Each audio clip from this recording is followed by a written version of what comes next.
स्वागत है दोस्तों एक बार फिर से हमारे चैनल पर आने के लिए।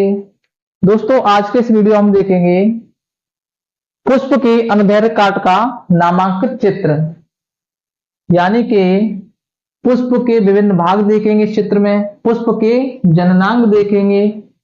ये टॉपिक दोस्तों कक्षा 10 के विज्ञान का अध्याय 7 यानी कि जीव जनन कैसे करते हैं उससे लिया गया है।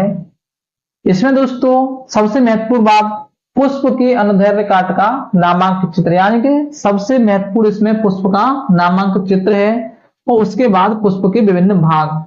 तो हम इसमें क्या करेंगे, पुष्प के विभिन्न भाग देखेंगे, पुष्प के जननांग देखेंगे और चित्र देखेंगे, कहां पर कौन से अंग होते हैं उसके और चित्र कैसे बनाया जाता है। महत्वपूर्ण है दोस्तों ये, इसलिए मैं इसे वीडियो के द्वारा आपको समझाने की कोशिश करूंगा। तो सबसे पहले हम क्या बनाएंगे दोस्तों, चित्र बनाएंगे। क्या बनाएंगे? चित्र, क्योंकि बाकी सब हम चित्र से समझ लेंगे। पुष्प के विभिन्न भाग, पुष्प के जननांग सब चित्र में आ जाएगा। तो चित्र बनाने की कोशिश करते हैं। तो सबसे पहले हम चित्र के कुछ भाग हैं, यानी कि चित्र को यहां से बनाना शुरू करते हैं। यहां इसमें कुछ पंखुड़ियां लगाते हैं जिसे बाह्यदल कहते हैं। इसी तरह से नीचे भी, इधर भी लगा दें दूसरी तरफ, यानी कुछ पत्तियां जो होती हैं पुष्प से नीचे जो होती हैं, आपने देखा होगा पुष्प। और यहां उसके बाद थोड़ा सा यहां कैसा रहता है, एक दलपुंज सा रहता है, इसे क्या कहते हैं? बाह्य दलपुंज कहते हैं। मैं यहां लिख रहा हूं, क्या कहते हैं?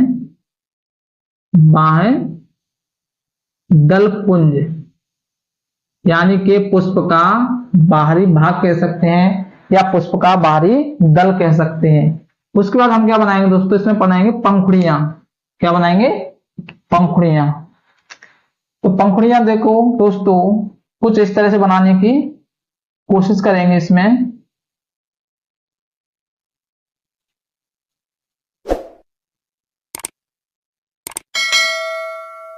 इस तरह से ध्यान से देखना, केवल हमें इसमें क्या करना है, चित्र को दर्शाना है। और मुख्य बात इसमें है पुष्प के विभिन्न भाग।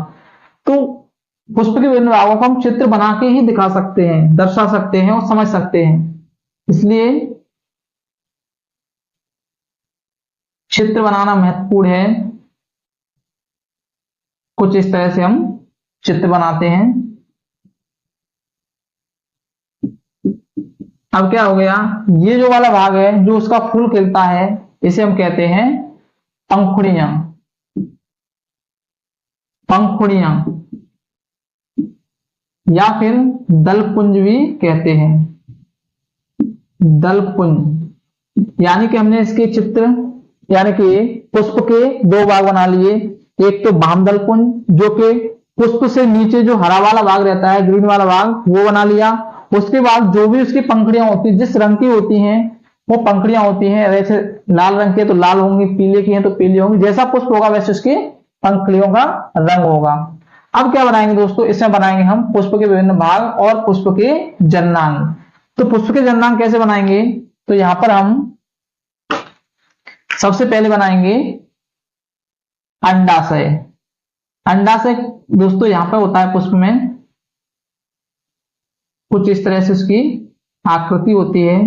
ध्यान से देखना, हमें इस चित्र में क्या देखना है, हमें इस चित्र में चित्र बनाना सीखना है और कहां पर कौन सा भाग होता है, यानी कि कौन सा भाग होता है और उसके जननांग कौन कौन से हैं।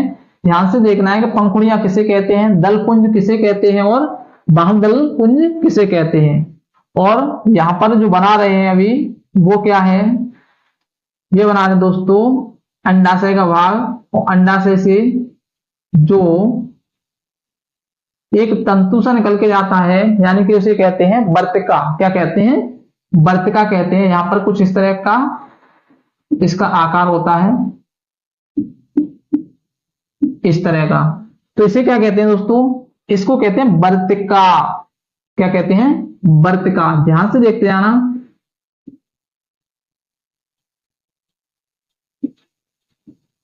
वर्तिका कहते हैं, वर्तिका।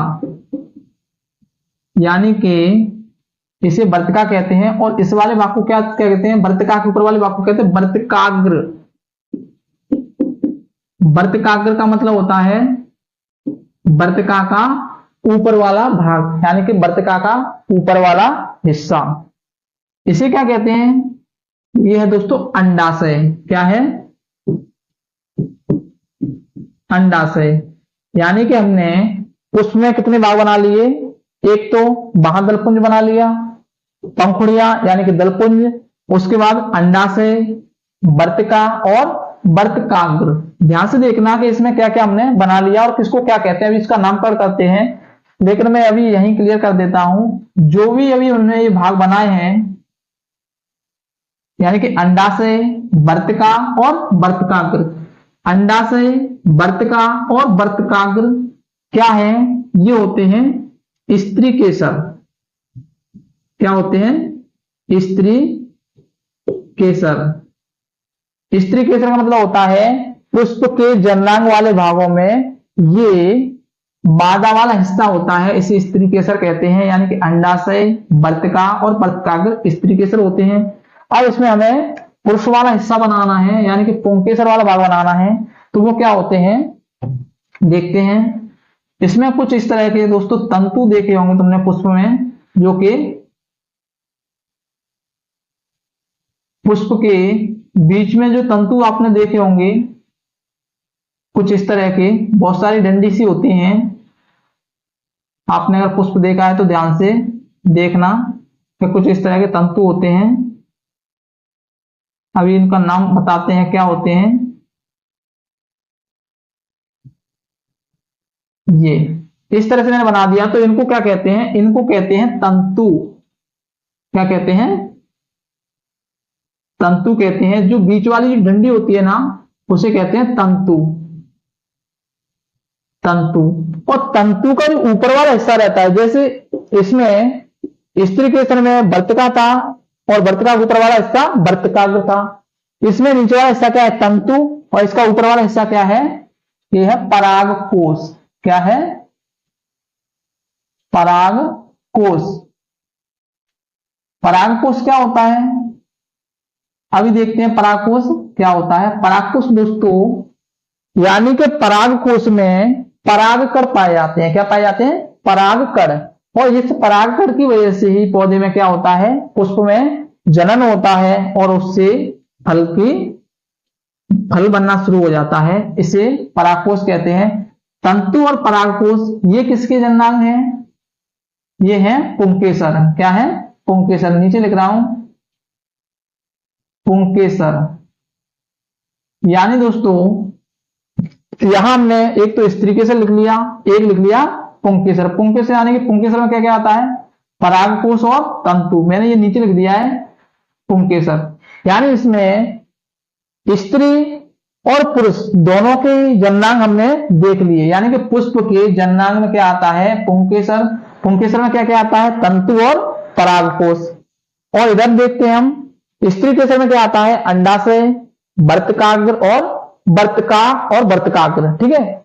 अब दोस्तों यहां पर थोड़ा सा और विस्तार से समझने की कोशिश करते हैं। तो यहां हम देखते हैं कि ये परागकोश काम किस तरह से करता है। तो सुनो, यानी कि परागकोश में क्या होते हैं,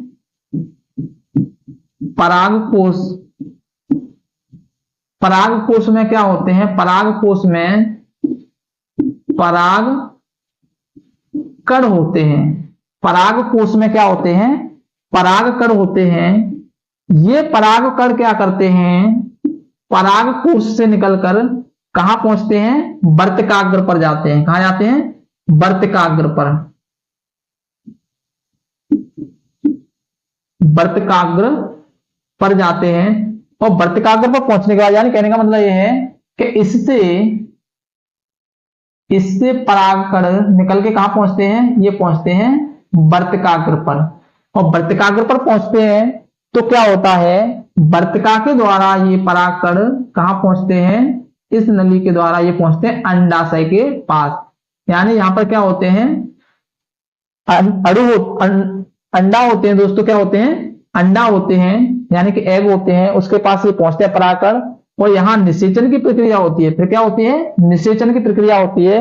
और निषेचन की प्रक्रिया होने के बाद क्या होता है? पुष्प में जनन प्रक्रिया पूरी होती है। दोस्तों चित्र को ध्यान से देख लेना। सबसे महत्वपूर्ण इसमें क्या है? चित्र, यानी कि पुष्प की अंदर काटिका नामक चित्र। इसमें वामदल, पंखुड़ियां, परागकोश, तंतु, इसको कहते हैं पुंकेसर, और इसमें अंडाशय, वर्तिका और वर्तिका, इसको कहते हैं स्त्रीकेसर। अब यहां पर देखते हैं हम पुष्प के विभिन्न भाग। तो पुष्प के विभिन्न भाग हालांकि वो इस पुष्प में लिखे हुए हैं, लेकिन हम फिर भी अलग से देखेंगे पुष्प के विभिन्न भाग। तो यहां मैं हेडिंग बनाता हूं, पुष्प के विभिन्न भाग। पुष्प के विभिन्न भाग, इसमें एक तो आता बाह्यदल पुंज, बाह्यदल पुंज, दूसरा दलपुंज,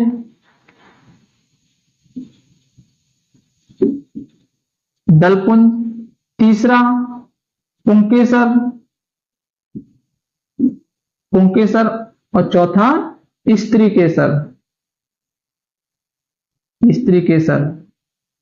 जब भी आपसे पुष्प के बारे में पूछा जाता है क्वेश्चन, पुष्प के विभिन्न भागों को बताइए या पुष्प के विभिन्न भागों को लिखिए, तो आपको हेडिंग बनानी है पुष्प के विभिन्न भाग निम्नलिखित हैं। उसमें लिखना है आपको वामदल पुंज, दलपुंज, पुंकेसर और स्त्रीकेसर। अगर आपसे कहता है पुष्प की अनुदैर्घ्य काटिका नामांकित चित्र बनाइए, तो केवल आपको इतना बनाना है, जो भी मैंने अभी बताया है इतना आपको क्या बनाना है? चित्र में बनाना है। और दोस्तों ये चैप्टर से बहुत ज्यादा पूछा जाता है चित्र, केवल चित्र ही आता है इसका, इसलिए दोस्तों मैंने ये वीडियो के द्वारा आपको समझाने की और चित्र बनाने की समझाया है। तो थैंक यू दोस्तों। आपको मेरा वीडियो पसंद आया है तो उसे लाइक करें, कमेंट करें, और दोस्तों इसमें कोई डाउट दिख रहा है आपको तो मुझे कमेंट करके बताएं, मैं आपका डाउट क्लियर करने की कोशिश करूंगा। धन्यवाद दोस्तों।